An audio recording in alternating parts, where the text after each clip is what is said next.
Hey, Cookies here. This is how to heal Mechagon Workshop in Season 4 of Shadowlands. So we're going to just jump right in. The very first pack that you fight here, most of these are irrelevant. The only one that you really need to be aware of is the Bomb Tonk. So what the Bomb Tonk will do is cast Detonate, and it does, as you can see there, that one went off. It does a heavy amount of AoE damage to the entire group, and especially on higher keys, it's going to just one-shot your group if it goes off. So interrupt the bomb tonks when they cast Detonate, and then other than that, you're just avoiding like swirlies and stuff on the floor. And then we have the first boss, and when the first boss starts, the only one you need to be really concerned with is No Mercy for You. And what you can do is this hammer that you can see like dropping right here, you can actually bait the No Mercy for You to charge into it, and we can utilize the hammers to do a lot of extra damage to this boss. So the way we do that is when the boss starts, the No Mercy for You is going to target a random player and charge at them and pretty much go the entire length of the room and then hit the wall and get stunned. So we want to aim him towards one of these hammers, ideally the one that's closest to him, so we just all stack up like right here, kind of diagonal, facing the hammer. Waking makes it annoying, but that's okay. And then when the boss fight starts, you're going to see him charge one of us, and then we just immediately get out of the way. Here we move out of the way, and then he charges into the hammer. And then now, what a lot of people don't know is, for one, this hammer will just start doing a bunch of damage to the boss. But the hammer does more damage the more people who are stacked under it when the hammer like spawns the little like brown swirly on the floor. So if you actually have all the players stack right here, sorry, when the hammer is going off, you'll actually do a lot of extra damage to the tank. So, sorry, not that I shouldn't say the tank, the No Mercy for You boss. I just don't want to say the full name every single time. So there we bait the hammer. As soon as the brown swirly spawns on the floor, you can move out of the way. That's you procking it. And then as soon as it goes away, you can stand back under it. And the way you know where to stand is there's these like cracks on the floor. That's where the hammer's like baiting position is.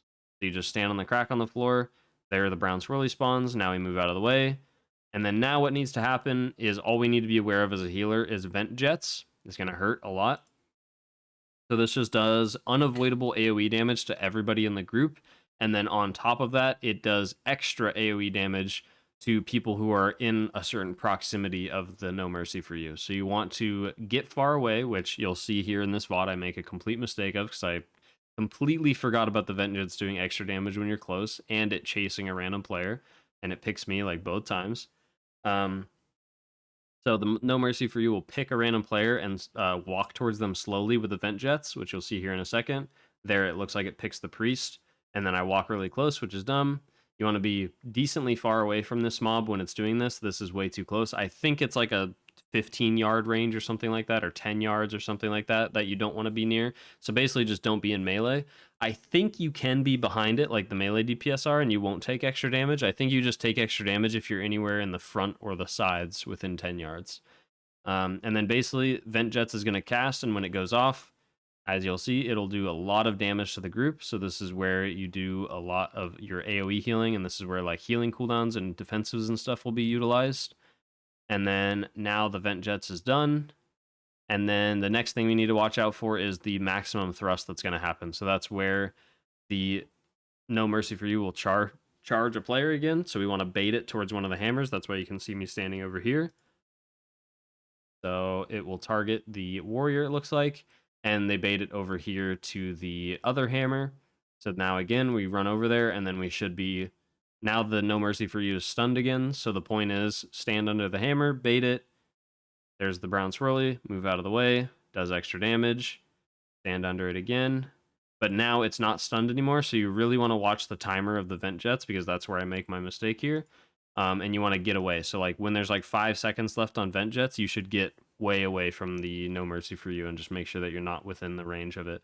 And then here the vent jets go off, and I'm still like, oh, I'll bait the hammer. This is a great idea. And then I die instantly. So because I wasn't prepared for the vent jets. Luckily, it's a low enough key to where it's not like incredibly punishing, but we do lose the tank here, and we almost wipe, and it's like a really long-winded fight because of that. So Simple mistake. So it's basically just bait it under the hammers, do a little bit extra damage to it, but with the knowledge of knowing that it's actually based on how many players stack under the hammer, and then other than that, be ready for vent jets. I promise we do get a B-res on the tank here, and we actually do end up killing this, because at this point, this boss does absolutely nothing. It just puts mines on the floor that you don't touch, and then you just kill it. It just dies really passively. So that's the first boss, and then we'll go ahead and skip ahead. There's proof that we did end up killing it without wiping. So now we'll go down here, and then we'll talk about the waste processing unit. So this is a really simple mob. The only thing you need to be aware of, which I think I make a mistake of here because I don't see where the tank is process waste, which it will just target the tank. I don't know why it went this way. I think maybe the tank like walked into its hitbox or something, but usually it just targets the tank, and then it just does like this frontal channel. So you just don't want to be where the process waste is, like frontal that. And then Mega Drill, you just get out of the circle on the floor, pretty straightforward. And then the next thing is going to be these guys coming up here in a moment. So you can either use these pillars sticking out of the ground, or like these little metal like cylinder things. Basically, when these living wastes die, they're gonna proc. As you can see, we all took a bunch of damage because we weren't properly line of sighted. Called living waste, and they die really fast right now. I'm sure that this may be changed by the time you watch this video. But basically, when they die, volatile waste, you just LOS them behind these pillars, and then you don't insta-die like the warrior there. So do a little bit of burst damage to them, put some dots on them or something, and then LOS around the pillar so that you don't die when they die, because they do a lot of damage. And then the Junkyard Dogs for healers, we need to be aware of these because they put this dispellable debuff on people, so just dispel the debuff. It's called, I forgot what the debuff's called, Flaming Refuse something. Flaming Refuse, yep. Cool. So then we'll go ahead and move on to the next boss. So this is Cujo. And Cujo does a couple things. The first thing is Blazing Chomp, which will just be a dispellable debuff that goes on the tank. Make sure you're tracking it, and you want to dispel it as soon as possible. So you can see here, it's got 2 seconds left. So ideally, you set like a countdown timer on Bigwigs, and then as soon as Blazing Chomp goes on the tank, you are just like, boom, instant dispel. Like not even letting it tick one time, because on higher keys, this will do a ton of damage to the tank. And when you dispel it, it'll do a burst of AoE damage to the entire group, so just be aware of that. It's not too much, though. The damage it does to the tank is much more detrimental. And then Venting Flames here, you need to stand behind this steel box. It has to be one that isn't all red, which you'll see in a moment, like what I'm talking about, the weakened boxes. This is just a regular box, and then when the Venting Flame goes off, it'll turn it into a weakened box. And there's actually a little trick here. The weak aura that I have set up for this is not working, that used to work in BFA. So we'll find one that works, and then we'll have it in the Discord. I'm going to have like a weak auras channel in the Discord for all the new dungeons and stuff. But basically, you can line of sight this boss with the box, but also still be not line of sight of the boss and hit him at the same time. Because what happens is when the Venting Flames go off, you're going to see this box like grow in size because the unit like changes. So there you can see it change. So now I'm line of sight. But the old smaller box, I wasn't in line of sight. But it's still, it tracks it as this weird thing where you are, the boss cannot see you, but you can see it, if that makes sense. And the weak aura basically tells you like, hey, you're in line of sight, you're good to go.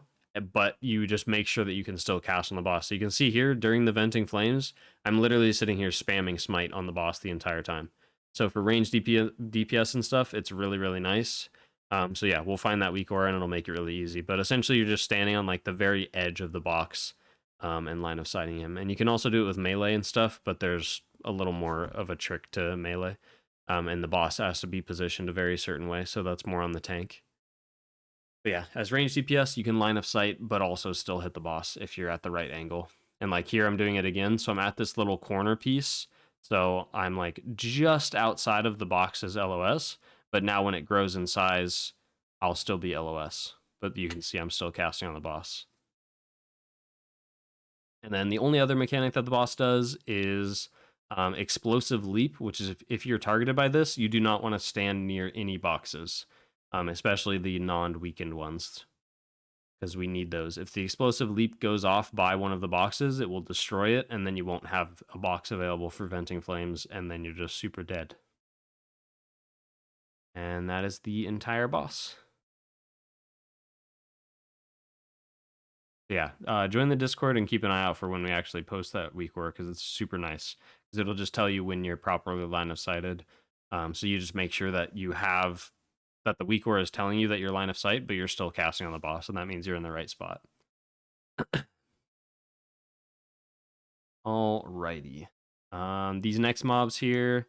So let's see. We have the Mechagon Tinkerer, which is going to cast Giga Wallop. You just want to interrupt this as much as possible because it will do big damage. And then we have the we don't have anything else yet until these guys die. So next up we have the Defense Bot MK1 and the Defense Bot MK3s. So we have 2 of the MK1s and 1 of the MK3s. The MK1s are going to cast Arcing Zap, which is just a dispellable debuff that goes on players. You should just be dispelling this on cooldown as much as possible. Doesn't really matter who you're dispelling. Probably dispel the people who are squishiest, obviously. But the most important thing is just dispelling as much as you possibly can. So dispel lots, and then the MK3 is going to cast Short Out, and that is where we're going to want to be using healing cooldowns and be ready for big healing. So you can see the Short Out starting here, and we're going to take a bunch of AoE damage throughout the group, and obviously on a higher key, on like Fortified, you're going to take a ton of damage. So that's where you would plan your healing cooldowns and stuff, is for the Short Outs, and then making sure that you're dispelling as much as possible, and then keeping the people who you can't dispel yet topped up. And then next up we have the Blastron X-80, which all he does is Capacitator Discharge, which you can actually just outrange this ability. So if the tank kind of pulls him into the corner, I mark the floor and ask the tank to pull him over there, and then you can stand kind of over here, and you'll see the distance on it. But he's basically just going to put this blue zone on the floor. It's kind of hard to see because I think I have my particle density down, but it's this stuff right here. And if you stand far enough away, you can just outrange it. Or what you have to do if you're in melee is you'll see a safe zone on the floor. So there'll be one spot, like one little pizza slice on the floor that isn't all electric colored and blue, that you just need to stand in that, because he just zaps the floor, as you can see, like that. So there's like one little, like, see, they're in the safe space right now. And then it just zaps everything except the pizza slice. So as a range, you can just outrange it so you don't have to move around. But as a melee, just stand in the safe spot. And other than that, he just does Sonic Pulse, which just faces a random direction and will just do like a big frontal that'll hit you and silence you. So you don't want to be in that, which you'll see more of that here. Okay. Next up, we have the little maze. So my biggest tip for this is there's only a few bots that you actually need to pay attention to. So I think what I'm going to do is go ahead and, well, hopefully this works. I'm going to pull out like a little pen tool, and we're just going to draw on this, and I'll kind of give you guys a rough idea. I'm going to take it off of full screen for a second. I'm going to close Discord so there's not notifications and stuff. There we go. We should be good. All right. So you go through here. Okay, so this is the first bot that you need to pay attention to, because this is one that you can go around. You can either go around the right side or the left. It doesn't really matter. I'm going to switch my pen color and stuff. Go ahead and use yellow. So you either go this way, or you go this way, like that. Cool. So you'll see what I'm talking about in a second. I don't know why my like opacity. Oh, it's because I was using a highlighter. Okay, there we go. I think we're good. All right. All right. So now we'll go. I'm going around the left, and it's basically just don't touch the circles. That's the whole point of this. Okay, and then in here, a lot of these bots are completely irrelevant. You obviously don't want to stand in the circles, but you only need to pay attention to a few of them. So the first one is this one.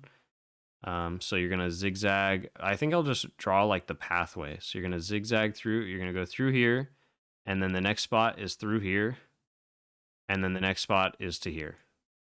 So it's basically another way to break this down is this is the first safe zone. This is the next safe zone, and that's the next safe zone. And then you're home free. Cool. Hopefully that makes sense. You can take like a picture of it or something to get an idea, and then you'll see me walking through it. So we'll go ahead and start walking through it. So we go through here. Now we're just waiting until this one moves. And then you can either stand in this vent and wait for him to patrol up and back down past you, because if you're in the vent, the circle does not affect you, because it makes you invisible. Or you could, if you're really, really quick, you can really like sneak up here, and there's a little tiny gap. You're going to see me pass through it when he reaches the top of his patrol.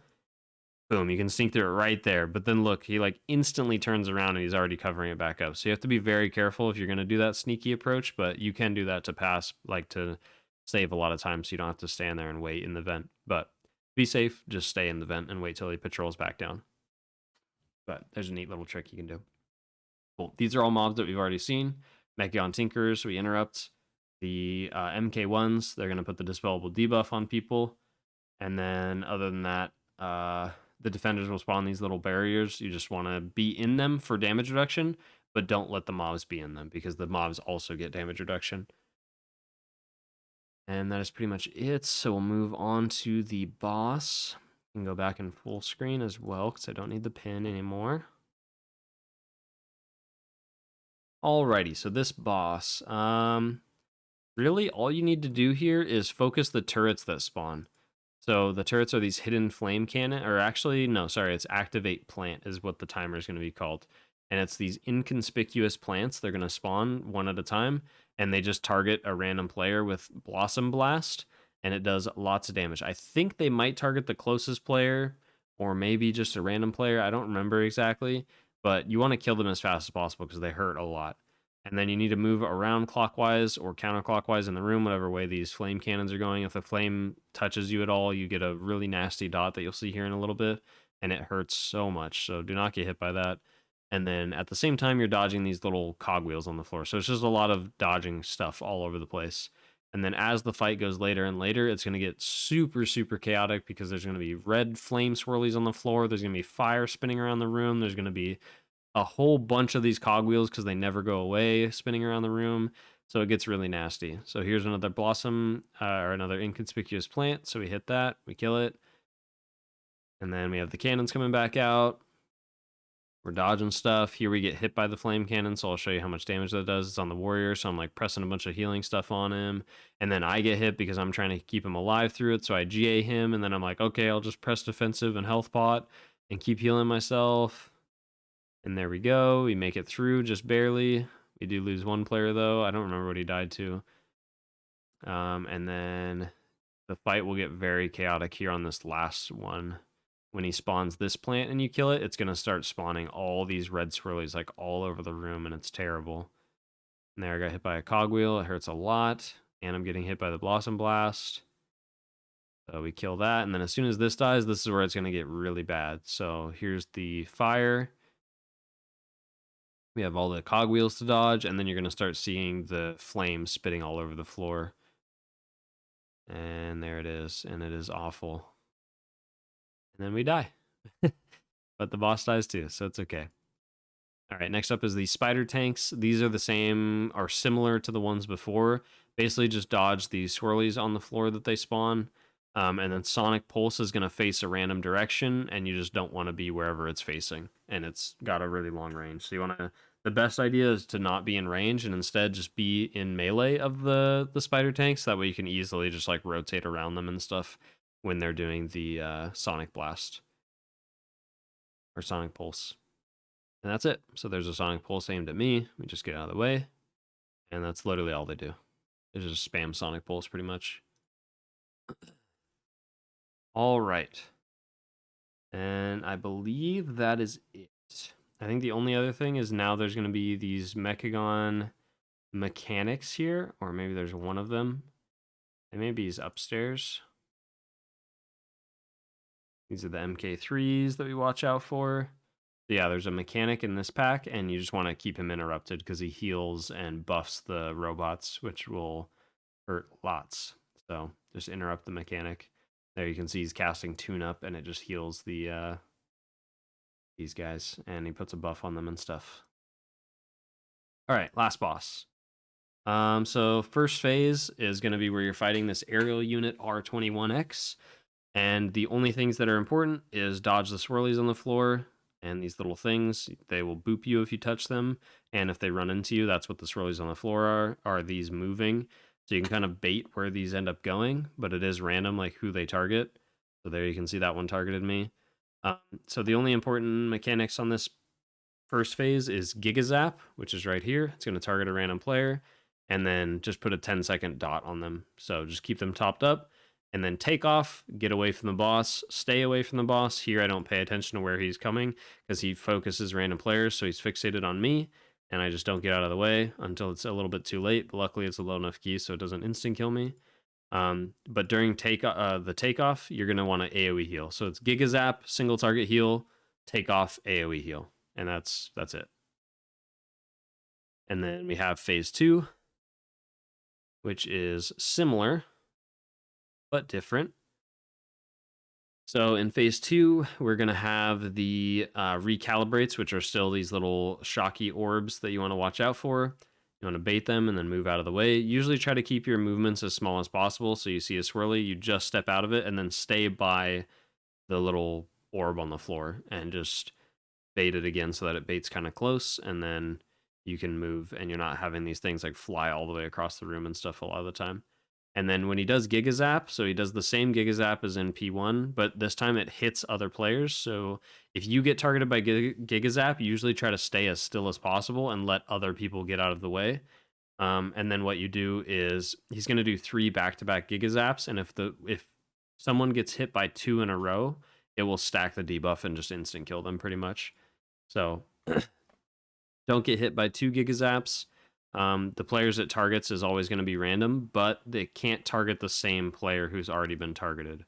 So it'll target 3 different random players, and it'll just do back-to-back Gigazaps, and you just want to keep those players topped up. So you can see the debuff here on the Hunter.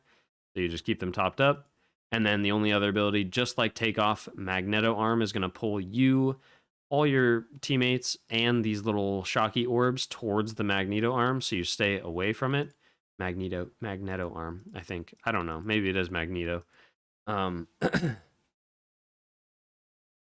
So there you can see the Hunter got too close, so he ended up dying to it. I believe that's what happened. So basically, this is the AoE damage. So AoE heal the group here, but also don't get pulled in too close because it does. I think it does more damage the closer you are to it or something. And then don't get hit by the orbs as they're pulling towards you. And here's Gigazap. So you can see us getting hit by it. There, I pressed Desperate Prayer, and now we're just healing the players that got hit by it. And that's it. So single target heal the players with Gigazap, and then dodge the recalibrates, and AoE heal during Magneto Arm.